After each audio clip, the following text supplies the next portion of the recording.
त्यासाठी लागणारं साहित्य पाहूया.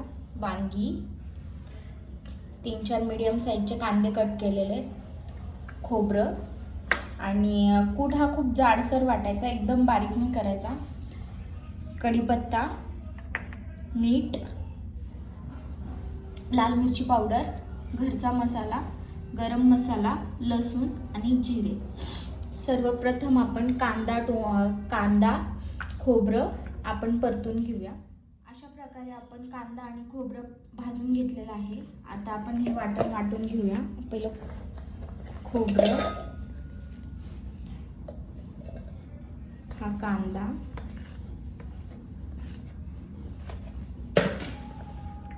जिरे सुद्धा मी वाटणात टाकते. जिरे, लसूण,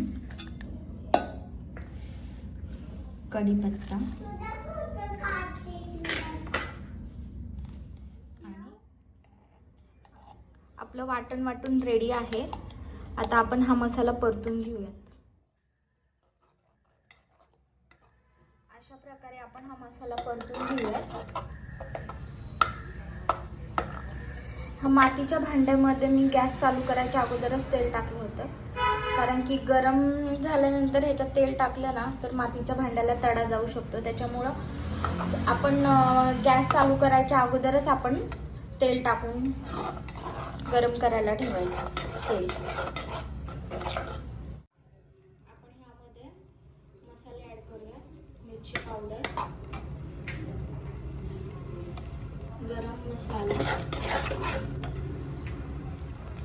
हा घरचा मसाला आहे घरी तयार केलेला, आणि चवीनुसार मीठ. आणि हा मसाला तेल सुटूस तोपर्यंत आपण परतून घेऊ.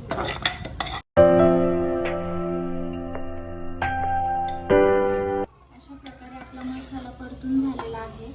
त्याला खूप छान तेल सुटलेलं आहे. आणि हा मसाला आपण एका प्लेटमध्ये काढून घेऊ. आपण अशा प्रकारे मसाला भाजून घेतलेला आहे, एका प्लेटमध्ये काढलेला आहे. तर हा मसाला काढलेला आपण ह्या सर्व वांग्यांमध्ये अशा प्रकारे भरून घेऊयात.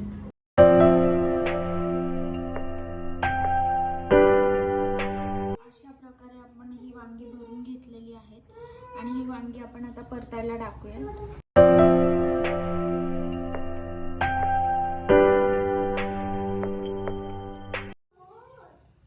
असे वांगे आपण परतून घेतलेले आहेत आणि हा जो उरलेला मसाला आहे ना हा सुद्धा आपण ह्याच्यामध्ये टाकूया.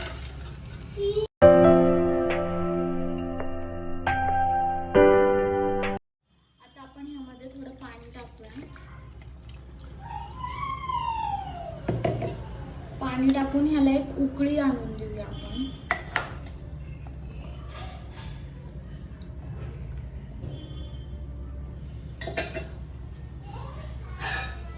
झाकण लावून आहे ना थोडी एक उकळी आणून.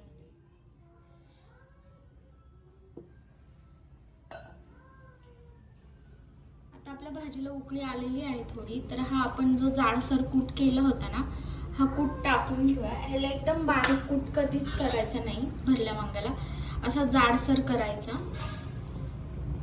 आणि आपण आता हे वांगी शिजवून घेऊयात. आणि